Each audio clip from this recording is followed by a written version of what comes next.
Presenting the classics of Sam P. Chaladurai. Sam P. Chaladurai அவர்களின் போதனை களஞ்சியத்திலிருந்து. வானத்திலிருந்து தொப்புன்னு போட முடியாது பணத்தை. அங்கே அச்சடிச்சு இங்கே போட்டால் இங்கே செல்லாது, போட முடியாது. இங்கே யார்கிட்டயோ இருக்குது காசு, எங்கேயோ சிக்கி கொண்டிருக்கிறது. யாரோ சம்பாதிச்சு இதெல்லாம் சுரண்டி பிடுங்கி மூட்டை கட்டி யாருக்கும் கொடுக்காதபடிக்கு உட்கார்ந்துட்டு இருக்கிறாங்க, வச்சுக்கிட்டு இருக்கிறாங்க. சிலர் இது தீமையான காரியங்களுக்காக உபயோகப்படுத்தி கொண்டிருக்கிறார்கள், அக்கிரமங்களையும் அநியாயங்களையும் செய்து கொண்டிருக்கிறார்கள். அநேகர் சுயநலமாக வாழ்ந்து கொண்டிருக்கிறார்கள். யார் கையிலையும் சிக்கிக்கிட்டு இருக்கு. சில நேரம் எப்படிங்க அவங்க கையிலேருந்து எடுத்து நம்ம கையில் தரலாமா? அது அவங்களுடையதாச்சே. கர்த்தர் சொல்றதெல்லாம் என்னது, பூமியில் எல்லாத்தையும் நான் வச்சேன்.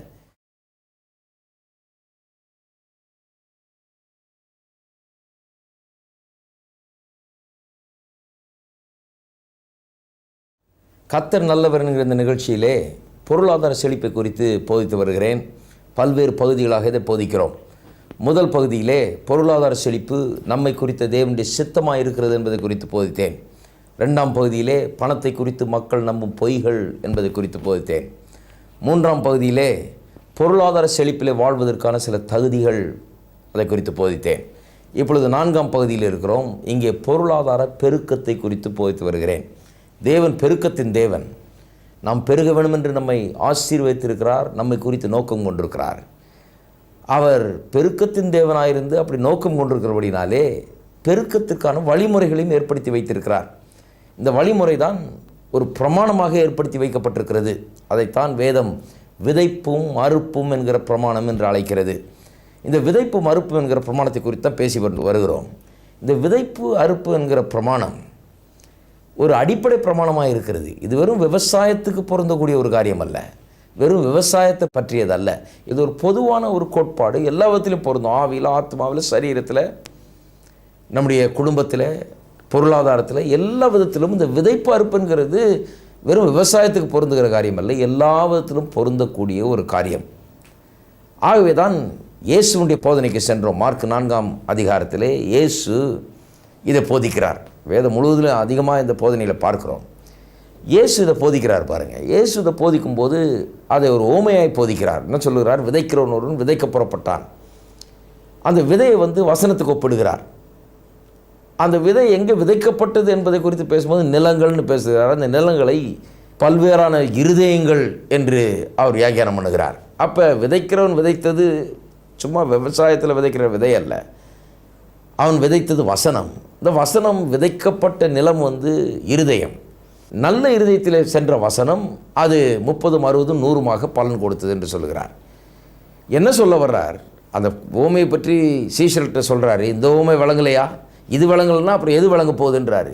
என்னுடைய போதனைகள் எதுவுமே வழங்காதே, வாழ்க்கையே வழங்காதே, கர்த்தருடைய காரியங்களே வழங்க முடியாது என்று சொல்லுகிறார். ஏனென்றால் தேவன் ஏற்படுத்தின பிரமாணம் இது. இப்படி தான் கர்த்தர் எல்லாவற்றையும் செய்கிறார். அப்படின்னா என்ன அர்த்தம்? கர்த்தர் நம்முடைய வாழ்க்கையில் எதையெல்லாம் பிறப்பிக்க விரும்புகிறாரோ, எதையெல்லாம் உண்டாக்கி தர விரும்புகிறாரோ, எதையெல்லாம் கொடுக்க விரும்புகிறாரோ, அதை எப்படி தர்றாருன்னு சொன்னால் வசனமாகிய விதையை உங்களுடைய இருதயமாகிய நிலத்துக்குள்ளே அனுப்புகிறார். வசனம் விதைக்கப்பட வேண்டும், இருதயத்துக்குள்ளே விதைக்கப்பட்டு அது நல்ல இருதயமாக இருந்தால், நல்ல இருதயம்னா என்னென்னு அங்கேயே அவரே சொல்கிறாரு, வசனத்தை கேட்டு அதை உணர்ந்து கொள்கிறவர்கள், அறிந்து கொள்ளுகிறவர்கள், புரிந்து கொள்ளுகிறவர்கள், அண்டர்ஸ்டாண்ட் பண்ணுகிறவர்கள், அதான் நல்ல இருதயம். கேட்டு அதை ஏற்றுக்கொண்டு அதை புரிந்து கொள்ளுகிறவர்கள் அவர்கள் 30, 60, 100 பலன் கொடுக்கிறார்கள் என்று அங்கே போதிக்கிறார். அருமையானவர்களை கவனிக்க வேண்டும். இப்படி தான் எல்லாமே உண்டாகுது வாழ்க்கையில். பொருளாதார செழிப்பு எப்படி உண்டாக போகிறது? அதுக்கு வசனம் தேவை, அதுக்கு அறிவு தேவை, அதுக்கு விவேகம் தேவை, அதுக்கு ஞானம் தேவை, அதுக்கு கர்த்தருடைய காரியங்களை புரிந்து கொள்ளுகிற ஒரு இருதயம் தேவை. அப்போ தான் பொருளாதார செழிப்பு உண்டாக முடியும். வேறு எப்படி உண்டாக முடியாது. நீங்கள் நினைக்கிறீங்க ஜெபம் பண்ணால் கர்த்தர் தொப்புன்னு வானத்திலேருந்து போடுவார். கிடையாது, அப்படி கிடையாது. இப்படி தான் பொருளாதார செழிப்பு உண்டாக முடியும். அதனால தான் இங்கே டிவியில் உட்காந்து பிரசங்கம் பண்ணிகிட்டு இருக்கிறேன். கர்த்தர் அப்படி போடுவார்னா நான் பாட்டுக்கு சுலபமாக சொல்லிட்டு போயிடுவேன், அல்லது போட்டார்னா பேக்கெட் பண்ணி உங்களுக்கு வீட்டுக்கே கொரியரில் அனுப்பிச்சி வச்சுருவேன் நானே. ஆனால் செய்ய முடியாது. ஏன்னு சொன்னால் ஆசீர்வாதம் எப்படி வரப்போகிறது, உங்களுக்கு பொருளாதார பெருக்கம் எப்படி ஏற்பட போகிறது, வேறு எப்படியும் ஏற்பட முடியாதுங்க. வசனம் இருதயத்தில் செல்ல வேண்டும், இருதயம் வசனத்தை ஏற்றுக்கொள்ள வேண்டும், இருதயம் புரிந்து கொள்ள வேண்டும், புரிந்து கொண்டு அதுபடி நடக்க வேண்டும். அப்பொழுது நல்ல இருதயமானது 30, 60, 100 பலன் கொடுக்கிறது போல இந்த இருதயத்திலிருந்து உங்களுடைய வாழ்க்கைக்கு வேண்டிய எல்லா செழிப்பும் ஏராளமும் தாராளமும் ஏராளமாய் உண்டாயிருக்கும். இதுதான் பாருங்கள் ரொம்ப கவனிக்க வேண்டிய ஒரு காரியம். இப்படி தான் எல்லாமே நடக்குது. சுகம் வேணுனாலும் இப்படி தான், செழிப்பு வேணுனாலும் இப்படி தான், எது வேணும்னாலும் இப்படி தான் நடக்குது. ஏனென்றால் இது வாழ்க்கை பிரமாணம். இதுதான் சொல்லிகிட்டு இருக்கிறார். அப்போ புரிந்து கொள்ளுதல் தான் அங்கே திறவுகோல் மாதிரி. எல்லாரும் கேட்குறாங்க, ஆனால் எல்லாருக்கும் நடக்கிறது இல்லை. ஏன்? சிலர் கேட்குறாங்க, நான் கூட தான் கேட்டேன், எனக்கு என்ன நடந்தது. ஏன் நடக்கலைன்னா புரிகிறது இல்லை. புரிந்து கொள்ளுகிற ஒரு இருதயம், இணக்கமான ஒரு இருதயம், வார்த்தையின்படி செய்கிற ஒரு இருதயம் இல்லை. வார்த்தை ஏற்றுக்கொள்கிற இருதயம் அப்படியே விதைய அந்த நிலம் ஏற்றுக்கொண்டு அப்படியே பிறப்பிக்கிறது போல அப்படிப்பட்ட இருதயமாக இருக்க வேண்டும். அதான் பிறப்பிக்க முடியும். ஆனால் தான் அநேகருக்கு நடக்கிறது இல்லை.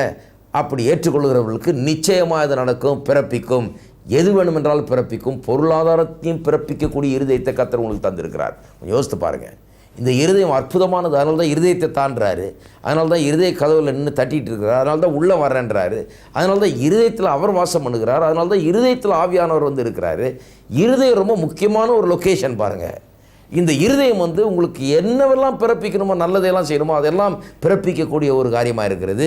கெட்டதையும் கூட அது அங்கேருந்து தான் வருதான். ஏசு சொன்னார், எல்லா விதமான தீமைகளும் கூட இங்கேருந்து தான் உருவாகிறதான். அப்போ இங்கேருந்து தீமைகளை நாம் பிறப்பித்து கொண்டிருக்கலாம். தோட்டத்தில் முள்ளையும் புதரையும் வளர விடுறது மாதிரி தீமைகளை வளர விடலாம். அல்லது தோட்டத்தில் அருமையான காய்கறியும் பழங்களையும் மரங்களையும் நாம் உண்டு பண்ணுகிறது போல் ஒரு நல்ல விவசாயம் போல் நல்ல காரியங்களை உற்பத்தி பண்ணலாம். அதை பற்றி தான் பேசி கொண்டிருக்கிறோம். இப்போ அதை பற்றி பேசும்போது இந்த புரிந்து கொள்ளுதலை குறித்து ரொம்ப அதிகமாக நான் சொன்னேன். ஏனென்று சொன்னால், புரிந்து கொள்ளுகிறவனுக்கு தான் இன்னும் அதிகம் கொடுக்கப்படும் என்று சொல்லுகிறார். உள்ளவனுக்கு கொடுக்கப்படும், இல்லாதவனுக்கு அவற்றை இருக்கிறதும் எடுத்துக்கொள்ளப்படும் என்று சொன்னார். எதை குறித்து சொல்கிறார்? புரிந்து கொள்கிறவனை பற்றி சொல்கிறார். கேட்கிறவனுக்கு அதிகம் கொடுக்கப்படுன்றார். மார்க் 4ஆம் அதிகாரத்தில் அந்த ஓமையை வாசித்து பார்த்தீர்கள் என்றால் அதெல்லாம் வருது பாருங்கள். 23, 24, 25 வசனத்தில் தான் உள்ளவனவனும் அவனுக்கு அதிகம் கொடுக்கப்படும், இல்லாதவனவனும் அவனிடத்திலிருந்து எடுத்துக்கொள்ளப்படும் என்றார். ஏன்? உள்ளவன் யார்? கேட்கிறவன். கேட்கிறவன் சும்மா காதில் கேட்கறது இல்லை, புரிந்து கொள்வதற்காக கேட்கிறவன். அவனுக்கு அதிகம் கொடுக்கப்படும் என்று சொல்லுகிறார். அதை பற்றி பார்க்கும்போது தான் காண்பித்தேன் எப்படி கர்த்தர் நமக்கு பெருக்கத்தை உண்டு பண்ணுகிறார், எப்படி நம்முடைய வாழ்க்கையிலே செழிப்பை கொண்டு வருகிறார் என்று. எப்படி கொண்டு வர்றாராம்? மறுபடியும் சொல்லுகிறேன், வானத்திலேருந்து தொப்புன்னு போட முடியாது. பணத்தை அங்கே அச்சடித்து இங்கே போட்டால் இங்கே செல்லாது, போட முடியாது. இங்கே யார்கிட்டயோ இருக்குது காசு, எங்கேயோ சிக்கி கொண்டு இருக்கிறது. யாரோ சம்பாதிச்சு இதெல்லாம் சுரண்டி பிடுங்கி மூட்டை கட்டி யாருக்கும் கொடுக்காதபடிக்கு உட்கார்ந்துட்டு இருக்கிறாங்க, வச்சுக்கிட்டு இருக்கிறாங்க. சிலர் இது தீமையான காரியங்களுக்காக உபயோகப்படுத்தி கொண்டிருக்கிறார்கள், அக்கிரமங்களையும் அநியாயங்களையும் செய்து கொண்டிருக்கிறார்கள். அநேகர் சுயநலமாய் வாழ்ந்து கொண்டிருக்கிறார்கள். யார் கையிலையும் சிக்கிக்கிட்டு இருக்கு. சில நேரம் எப்படிங்க அவங்க கையிலேருந்து எடுத்து நம்ம கையில் தரலாமா? அது அவங்களுடையதாச்சே. கர்த்தர் சொல்கிறதெல்லாம் என்னது? பூமியில் எல்லாத்தையும் நான் வச்சேன், வெள்ளி என்னது, பொண்ணு என்னதுன்னு கர்த்தர் சொல்கிறார். நம்ம சொல்கிறோம் இல்லை என்னதுன்றோம். கர்த்தர் சொல்கிறார், நீ என்னத்தை உண்டாக்குன? மனுஷன் எதை உண்டாக்குனான்னு சொல்லுவான். வெள்ளி பொருள் அவன் உண்டாக்குனானா? பூமி கடையில் தங்க சுரங்கங்கள் இருக்குது, மனுஷன் உண்டாக்குனானா? மனுஷன் ஒன்றையும் உண்டாக்கவில்லை, அனுபவித்து கொண்டிருக்கிறான் மனுஷன். அவ்வளோதான். உணர்ந்து பார்க்கணும் வறுமையானவர்கள். யார் இதுக்கு சொந்தக்காரங்க இல்லை, கர்த்தர் இதுக்கு சொந்தக்காரர். உண்மையான ஓனர்னா அவர் தான். அவர் இங்கே வச்சுட்டு நீ அனுபவின்னு கொடுத்துருக்கிறாரு. இவன் அனுபவிக்கிற என்ன பண்ணுறான்? நான் மற்றவனுக்கு கொடுக்க மாட்டேன், நானே சாப்பிடுவேன், நானே வாழ்வேன், மூட்டை கட்டி பதுக்கி வைப்பேன்ற அந்த எண்ணத்தோடு வாழ்ந்து கொண்டிருக்கிறான். அதனால தான் வேதம் சொல்லுகிறது, அக்கிரமக்காரனிடத்திலிருந்து அவனுடைய ஆஸ்தியை பிடுங்கி என்ன பண்ணுகிறாராம்? நீதிமானிடத்தில் கொடுக்குறாராம். இதை கேட்ட உடனே அநேகருக்கு ஆச்சரியமாக இருக்கலாம். அநேக வசனங்களை வாஸ்து காண்பித்தேன் அதை பற்றி. வேதம் முழுக்க அது இருக்கிறது.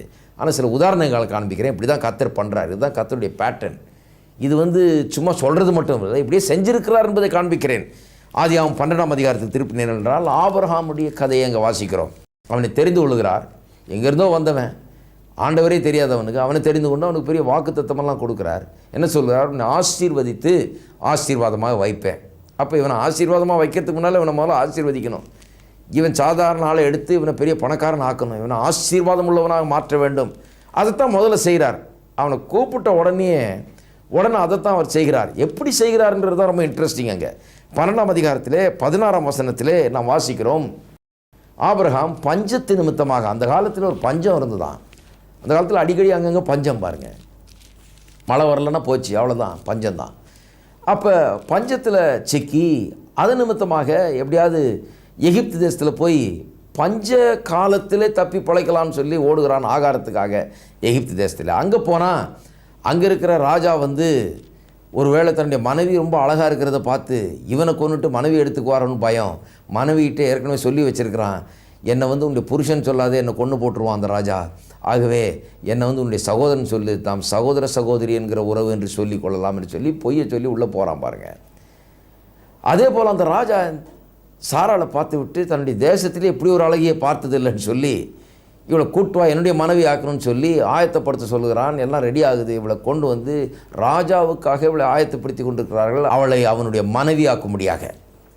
இதெல்லாம் அங்கே நடக்குது பாருங்கள். பஞ்சத்துக்கு தப்பி ஓடி பிழைக்கலான்னு போனவன் மனைவி கடைசியில் ராஜா பிடிச்சி வச்சுக்கலான்னு பார்க்குறான். அவன் சொந்தமாக்கி கொள்ளலாம் என்று பார்க்கிறான். அந்த நேரத்தில் என்ன நடந்தது என்பதை வாசிக்கிறோம் 16ஆம் வசனத்திலே. அவள் நிமித்தம் அவன் ஆபிரகாமுக்கு தயை பாராட்டினான். அவனுக்கு ஆடு மாடுகளும் கழுதைகளும் வேலைக்காரரும் வேலைக்காரிகளும் கோழி கழுதைகளும் ஒட்டகங்களும் கிடைத்தது. என்ன கிடைச்சிதான்? நிறைய அந்த கழுதை குதிரைன்றது நீங்கள் சும்மா சாதாரணமாக நினைக்கக்கூடாது. ஏதோ கழுதை கொடுத்தானா ஆடு மாடுகளை கொடுத்தானான்னு சொல்லி. அதுதான் அந்த காலத்தில் வெல்த்து. காசு இல்லை, கழுதை ஆடு மாடுகள் வெள்ளி பொண்ணு, இதுதான் அந்த காலத்தில் வெல்த்து பாருங்கள். அப்போ இத்தனை ஆஸ்திகளையும் அவனுக்கு கொடுக்குறான். ஏன்னு சொன்னால் இந்த அழகான பெண்ணுடைய சகோதரனாச்சேன்னு நினச்சி கொடுக்குறான். அவனை நல்லா ட்ரீட் பண்ணுவோன்னு சொல்லி. கடைசியில் பார்த்தா பாருங்கள் 17ஆம் வசனம். ஆபிரகாமுடைய மனைவியாகிய சாராயின் நிமித்தம் கர்த்தர் பார்வோனையும் அவன் வீட்டாரையும் மகாவாதைகளால் வாதித்தார். அப்பொழுது பார்வோன் ஆபிரகாமை அழைத்து, நீ எனக்கு ஏன் இப்படி செய்தாய்? இவள் உன் மனைவி என்று நீ எனக்கு அறிவியாமல் போனது என்ன? இவளை உன் சகோதரி என்று நீ சொல்ல வேண்டுவது என்ன? இவளை நான் எனக்கு மனைவியாக்கி கொண்டிருப்பேனே, இதோ உன் மனைவி, இவளை அழைத்து கொண்டு போ என்று சொன்னான். பாருங்கள், அவன் மனைவியாக்க நினச்ச உடனே கர்த்தர் பார்வோனையும் அவன் வீட்டாரையும் தண்டிக்கிறார். பாருங்கள், அவன் செய்கிறது மகா அக்கிரமம் அநியாயம்னு சொல்லி கர்த்தர் தண்டிக்கிறாரு. அந்த நேரத்தில் அவன் என்ன நடந்தது என்று புரிந்து கொள்கிறான் அந்த ராஜா. ஓஹோ, இவன் புருஷன் பயந்து போய் சகோதரன் சொல்லிட்டானேன்னு சொல்லி அவனை கூப்பிட்டு, ஏன்பா அப்படி செய்த? உன் மனைவி என்ன என் மனைவி ஆக்கிட்டு இருப்பேனே, கர்த்தர் உன் பக்கம் இருக்கிறார், நீ கடவுளுடைய மனுஷன், கூட்டிகிட்டு போ உன் மனைவியை என்று சொல்லி அனுப்பி வைக்கிறான். பத்திரமாக அனுப்பி வைக்கும்போது எப்படி அனுப்பி வைக்கிறான் பாருங்கள். 20ஆம் வசனம். பார்வோன் அவனை குறித்து தன் மனுஷருக்கு கட்டளை கொடுத்தான், எப்படி அனுப்பணும்னு சொல்லி. அவர்கள் அவனையும் அவன் மனைவியையும் அவனுக்கு உண்டான எல்லாவற்றையும் அனுப்பிவிட்டார்கள். அவங்க பார்த்தாங்க, நம்ம உயிர் தப்புனதே போதும், இந்த மனுஷனுக்கு ஏதாவது தீமை செஞ்சுருந்தா நம்ம உயிரோடு இருக்க முடியாது போல இருக்குது அப்படின்னு சொல்லி அவனுக்கு கொடுத்த கழுதை மாடு எல்லா ஆஸ்திகளையும் சேர்த்து அனுப்பிச்சிட்டாங்க. மனைவியை கூப்பிட்டு போன்னு சொன்னவன் எல்லாத்தையும் எடுத்துகிட்டு போட்டும் விடு, ஆள் போனால் போதும்னு சொல்லி அனுப்பி வைக்கிறான். அடுத்த அதிகாரத்தில் வாசிக்கிறோம். ஆபிராமும் அவன் மனைவியும் அவனுக்கு உண்டான யாவும் அவனுடனே லோத்தும் எகிப்தை விட்டு தென் திசையில் வந்தார்கள். எல்லாம் புறப்பட்டு வர்றாங்க பாருங்கள். அடுத்த வசனம் சொல்லுது, ஆபிராம் மிருக ஜீவன்களும் வெள்ளியும் பொன்னுமான ஆஸ்திகளை உடைய சீமானாக இருந்தான். போயிட்டு வர்றதுக்குள்ளே ஆளை பெரிய ஆள் ஆகிட்டான். அங்கே போய் இந்த சம்பவம்லாம் நடந்து திரும்ப வெளியே வரும்போது ரொம்ப பெரிய ஒரு ஆஸ்திகளை சொந்தமாக்கி கொண்டவனாக வருகிறான். ஆடு மாடுகள் மிருக ஜீவன்கள் வெள்ளி பொன்னெல்லாம் உடைய சீமானாக இருந்தான். அவன் வாழ்க்கையை மாறி போயிடுச்சு. பெரிய அந்தஸ்துள்ளவனாக இவன் வாழுகிறான். 5ஆம் வசனம். ஆபிரகாம் உடனே வந்த லோத்துக்கும் ஆடு மாடுகளும் கூடாரங்களும் இருந்தன. அவனும் கூடையை சேர்ந்து அவனும் பெரிய ஆளாயிட்டான் பாருங்கள். அவள் ஒருமித்து குடியிருக்க அந்த பூமி அவர்களை தாங்கக்கூடாது இருந்தது. அவளுடைய ஆஸ்தி மிகுதியாக இருந்தபடியால் அவள் ஒருமித்து வாசம் பண்ண ஏதுவும் இல்லாமல் போயிற்று. 2 பேரும் சொந்தக்காரங்க, 2 பேரும் ஒன்றா தான் ஊரை விட்டு வந்தாங்க.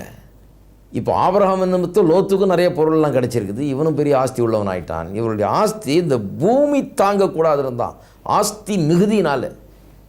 இப்படி ஒரு பிரச்சனை இருந்தால் எவ்வளோ நல்லா இருக்குன்னு நினைக்கிறீங்க? எத்தனை பேர் ஆஸ்தி மிகுதின்ற பிரச்சனை, ரொம்ப அதிகம் இருக்குதுன்ற பிரச்சனை அதுதான் ஆயிடுச்சு. கர்த்தரை நம்பின இந்த மனுஷனுக்கு, கர்த்தருக்காக வாழ தன்னை ஒப்படைத்த இந்த மனுஷனுக்கு கர்த்தர் முதல் வேலை பண்ணுறாரு. என்ன பண்ணுறாரு? அவனை ஆஸ்தி மிகுந்தவனாக மாற்றுகிறார். ஏன்னா இந்த ஆஸ்தியெல்லாம் கர்த்தருக்காக பயன்பட வேண்டும், கர்த்தருடைய நோக்கங்களுக்காக பயன்பட வேண்டும் சொல்லி இவனை ஆசீர்வதிக்கிறார். எங்கேருந்து ஆசீர்வதிச்சார்? வானத்திலேருந்து கொட்டலை, வானத்திலேருந்து ஆடு மாடுகளையும் கழுதையும் குதிரையும் தூக்கி போடலை கர்த்தர். இங்கே இருக்குது கழுதை குதிரைலாம், இங்கே இருக்குது ஆடு மாடுகள்லாம், இங்கே இருக்குது வெள்ளி பொண்ணெல்லாம். அது அந்த ராஜா கிட்ட மாட்டிகிட்டு இருக்குது. அவன் அக்கிரமம் பண்ணுறவனாக இருக்கிறான். அதை வைத்துக்கொண்டு தன் மனம் போன போக்கில் அவன் வாழ்ந்து கொண்டிருக்கிறான். அவனிடத்தில் இருந்து எடுத்து இவனுக்கு டிரான்ஸ்ஃபர் பண்ணி கொடுக்குறாரு கர்த்தர். அவ்வளோதான் இங்கே நடந்தது. நான் உங்களுக்கு காண்பிக்கிறேன். கர்த்தர் இதை எப்போதும் இப்படி தான் செய்து கொண்டு வருகிறார் கர்த்தர். ஏன்னா அவர் சொல்கிறாரு, இதெல்லாம் எனக்கு சொந்தம், இவன் ஆக்கிரமிச்சுட்டு உட்காந்துட்டு இருக்கிறான். ராஜாவாக இருக்கட்டும் யாராக இருக்கட்டும், அவன்கிட்ட எடுத்து நான் கொடுக்க போகிறேன், என்னுடைய மனுஷன்ட்ட கொடுக்க போகிறேன், நீதிமன்றத்தில் கொடுக்க போகிறேன், என்னுடைய நோக்கங்கள் நிறைவேறும்படியாக கொடுக்க போகிறேன்னு சொல்லி அப்படி கொடுக்குறார். அருமையானவர்களை கவனிக்க வேண்டும். ஆபிரகாம் அப்படி தான் அவனுக்கு ஆஸ்தி வந்தது. 2வது ஈசாக்கை பார்க்கலாம். 26ஆம் அதிகாரத்திலே ஆதியாமத்திலே 1ஆம் வசனத்தை வாசித்தீர்கள் என்றால் சொல்லுகிறது, ஆபிரகாம் நாட்களில் உண்டான பஞ்சத்தை அல்லாமல் பின்னும் ஒரு பஞ்சம் தேசத்தில் உண்டாயிற்று. அப்பொழுது ஈசாக்கு பெலிஸ்தருக்கு ராஜாவாகிய அபிமெலேக்கினிடத்தில் கேராருக்கு போனான். எல்லாம் போகிறாங்க, எகிப்துக்கு ஓடுறாங்க.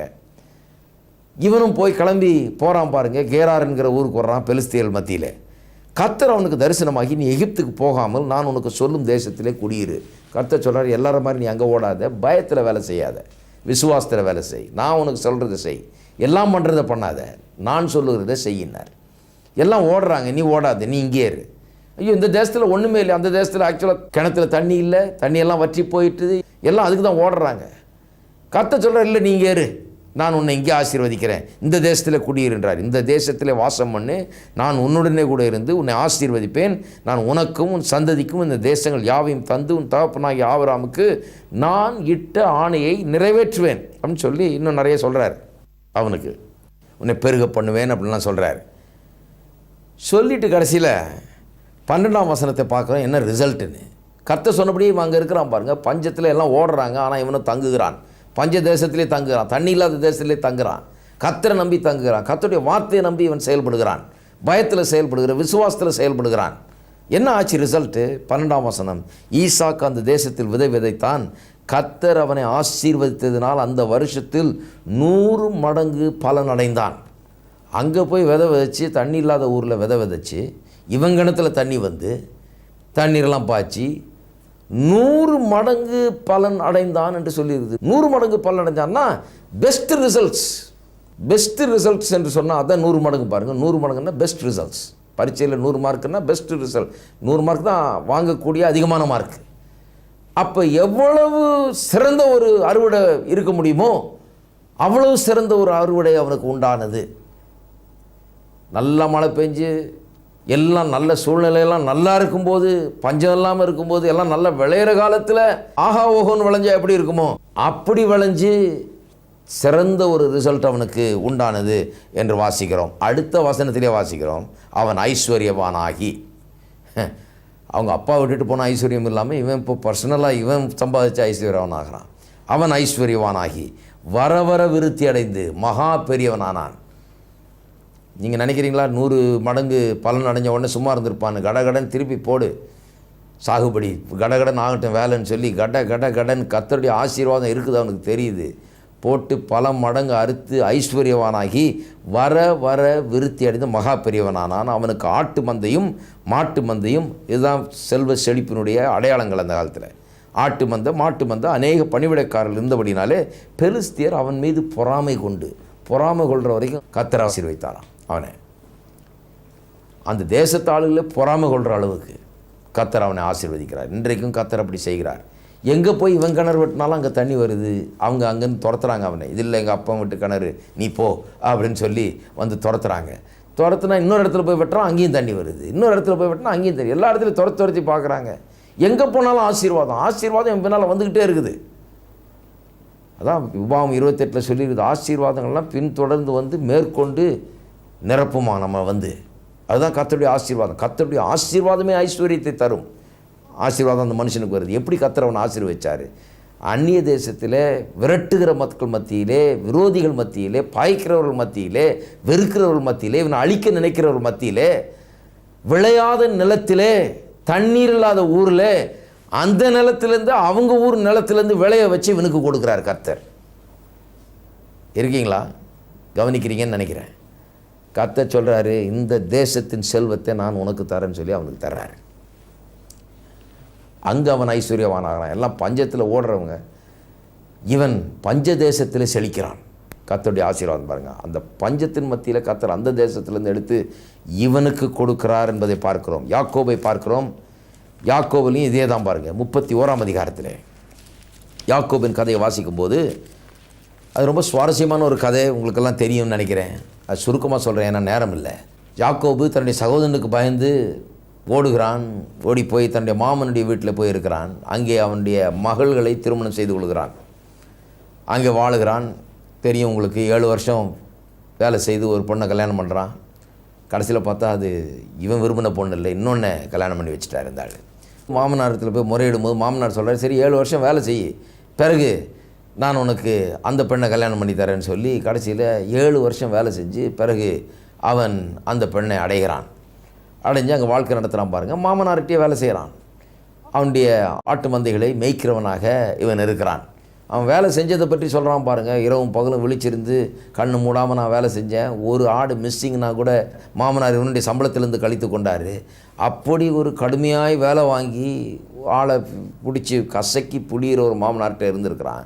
எத்தனையோ வருஷங்கள் இங்கே வேலை செய்து கடைசியில் சரி நான் என் தகப்பன் வீட்டுக்கு போகிறேன், என் பெண்டாட்டி பிள்ளைகள்லாம் கூட்டிகிட்டு போகிறேன் நான் அப்படின்னு சொல்லி கிளம்பும்போது மாமனார் எப்படியாவது இவனை வெறுங்கையனா அனுப்பணும் அப்படின்னு சொல்லி திட்டமிட்டு இவனை ஓட்டாண்டி அனுப்பணும்னு சொல்லி திட்டம் போடுகிறான். திட்டம் போட்டால் அந்த திட்டம் வாய்க்கவில்லை. ஏனென்றால் கர்த்தர் தான் பாருங்கள் அக்கிரமக்காரன்ட்டேருந்து பிடுங்கி நீதிமான்கிட்ட கொடுக்குறவர் கர்த்தர்.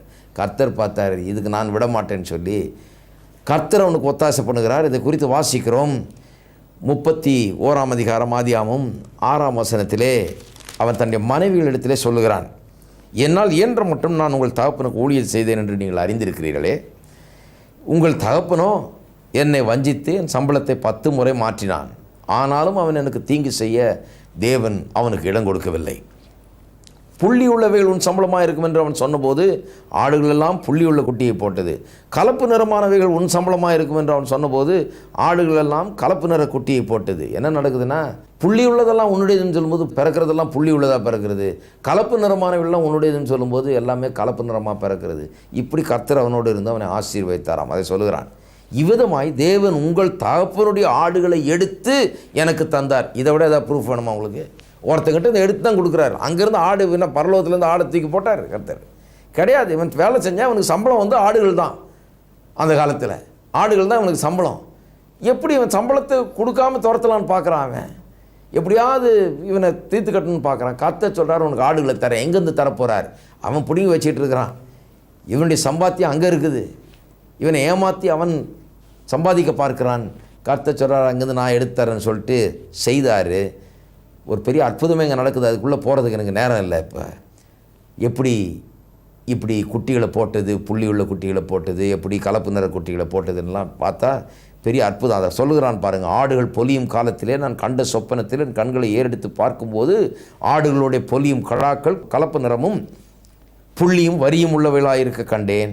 அன்றியும் தேவதூதன் ஒருவர் சொப்பனத்திலே யாக்கோபே என்றார், இதோ இருக்கிறேன் என்றேன். அப்பொழுது அவர் உன் கண்களை ஏறெடுத்து பார், ஆடுகளுடைய பொலியும் கடாக்கள் எல்லாம் கலப்பு நிறமும் புள்ளியும் வரியும் உள்ளவைகளாக இருக்கிறது. லாபான் உனக்கு செய்கிற யாவையும் கண்டேன். கர்த்தர் அங்கே கிரியை செய்கிறார் பாருங்க. கர்த்தருடைய தயவினாலே, கர்த்தருடைய அனுக்கிரகத்தினாலே, ஆசீர்வாதத்தினாலே இவனுக்கு சாதகமாக எல்லாம் நடக்கிறது. அங்கேருந்து வரும்போது கர்த்தர் லிட்டரலாக அந்த ஆடு மாடுகளை மாமனார் கையிலேருந்து தூக்கி இவன் கையில் கொடுத்து விட்டார். அது நியாயம்தானே கொடுத்தது? யோசித்து பாருங்கள். சிலர் சொல்கிறீங்க, இது நியாயமாயா? நான் அடுத்த வாரம் சொல்ல போகிறேன் ஏன் இது நியாயம் என்று சொல்லி. காரணங்களை 5 காரணங்கள் உங்களுக்கு கொடுக்க போகிறேன். கவனியுங்கள். இது ஏன் நியாயம் நீங்கள் கேள்வி கேட்டால் அடுத்தது பாருங்கள். இஸ்ரவேல் மக்கள் எகிப்து தேசத்தில் வாழ்ந்தார்கள். யோசேப்பின் காலத்தில் நல்லா இருந்தார்கள். ஆனால் அதன் பிறகு அவர்களுக்கு பிரச்சனை ஆரம்பித்து அவர்களை அடிமைகளாக்கி ஒடுக்கி நொறுக்கி அவர்களை சம்பளம் இல்லாமல் அற வைத்து கஞ்சிக்கு வேலை செய்ய வைத்து அவர்களை சீரழிக்க நினைத்தார்கள். இருந்தாலும் அவர்கள் அதன் மத்தியிலே சமாளித்து நிற்கிறார்கள். கர்த்தர் அவர்களை விடுதலையாக்குகிறார். அதுதான் மோசேயினுடைய அந்த கதை. விடுதலையாக்கி வெளியே கொண்டு வர்றார். கொண்டு வரதுக்கு முன்னாலே கர்த்தர் மோசே இடத்துல சொல்லுகிறார். யாத்ரா 3ஆம் அதிகாரத்தில் வாசித்தீர்கள் என்றால் கர்த்தர் மோசே இடத்துல எப்படி கொண்டு வர போகிறார் என்பதை குறித்து சொல்லும்போது சொல்லுகிறார், அங்கே எல்லாரும் போய் தன் அயலானிடத்திலும் தன் வீட்டில் தங்குகளிடத்திலும் வெள்ளி உடைமைகளையும் பொன்னுடைமைகளையும் வஸ்திரங்களையும் கேட்டு வாங்குவாள். அவைகளை உங்கள் குமாரருக்கும் தரிப்பித்து எகிப்தியரை கொள்ளையிடுவீர்கள். இப்படி தான் நடக்கப் போகுது என்று சொல்கிறார். 21ஆம் வசனத்தை பார்த்தீர்கள் என்றால் 3ஆம் அதிகாரத்தில் சொல்கிறார், அப்பொழுது இந்த ஜனங்களுக்கு எகிப்தியரின் கண்களில் தயவு கிடைக்க பண்ணுவேன். நீங்கள் போகும்போது வெறுமையாய் போவதில்லை. ரொம்ப கஷ்டப்பட்டு போயிட்டாங்க பாருங்கள் ஜனங்க. கர்த்தர் சொல்கிற, நீ போகும்போது வெறுமையாய் போகிறதில்லை. You are not going to go empty handed. வெறுங்கையெல்லாம் போகிறதில்லை. உன்னை செழிப்போடு அனுப்ப போகிறேன்னு சொல்லிட்டு அதே போல் செய்கிறார். 12ஆம் அதிகாரத்தில் வாசித்து பார்த்தீர்கள் என்றால் மோசே சொல்லியிருந்தபடி இஸ்ரவேல் ஜனங்கள் எகிப்தியரிடத்தில் வெள்ளி உடைமைகளையும் பொன்னுடைமைகளையும் வஸ்திரங்களையும் கேட்டார்கள். 35ஆம் வசனம். அது 36 சொல்லி, கர்த்தர் ஜனங்களுக்கு எகிப்தியரின் கண்களில் தயவு கொடுக்கும்படி செய்ததினால் கேட்டதே அவர்களுக்கு கொடுத்தார்கள். இவ்விதமாய் அவர்கள் எகிப்தியரை கொள்ளையிட்டார்கள். அருமையானவர்களே சொல்லுகிறேன், போய் கேட்டு பாருங்கள், கிடைக்குமா? எங்கேயாவது கேட்டிங்கன்னா யாரும் தரமாட்டாங்க. ஒரு கூட்ட ஜனமே இஸ்ரவேல் மக்கள், லட்சோப மக்கள் எகிப்து தேசத்தின் குடிமக்கள்கிட்ட போய் வெள்ளியும் பொன்னியும் கொடுன்னு கேட்குறாங்க. அவங்களும் தூக்கி கொடுத்துருக்காங்க பாருங்கள். இதுதான் கர்த்தருடைய தயவுன்றது, இதுதான் அற்புதம் என்கிறது. நீங்கள் நினைக்கலாம், ஐயோ இது செய்யலாமையா, அவங்ககிட்ட இருந்து தூக்கி இவங்கள்ட்ட கொடுக்கலாமா?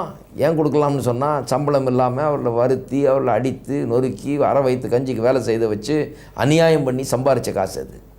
அதனால் கர்த்தர் என்ன சொல்கிறாரு, உன்னுடைய அரியர்ஸு உன் தாத்தா பாட்டிக்கு வர வேண்டிய எல்லா பாக்கி எல்லாத்தையும் நான் வாங்கி தரவான்னு சொல்லி அவர்களுக்கு அங்கே வந்த வாதைகள் அதெல்லாம் போட்டு அவங்கள பயமாக்கி விட்டுருச்சு. இவங்க போனால் போதும் ஆகிடுச்சு. அதனால் போய் கேட்ட உடனே அள்ளி கொடுத்துட்றாங்க எல்லாத்தையும். இவங்களும் மூட்டை கட்டிக்கிட்டு கழுதையாக மூட்டையை சுமந்துக்கிட்டு வருது. என்ன மூட்டை? வெள்ளியும் பொன்னையும் சுமந்தவர்களாய் பெரும் பணக்காரில் தான் அங்கேருந்து புறப்பட்டு வர்றாங்க. நமக்கு என்ன பிக்சர், நாம் என்ன நினைக்கிறோம், பாவம் வனாந்தரத்தில் பரதேசியில் போல் அவர்கள் ஒன்றுமில்லாதவர்கள ஓட்டாண்டிலாம் வந்தார்கள்னு நினைக்கிறோம். கிடையாது.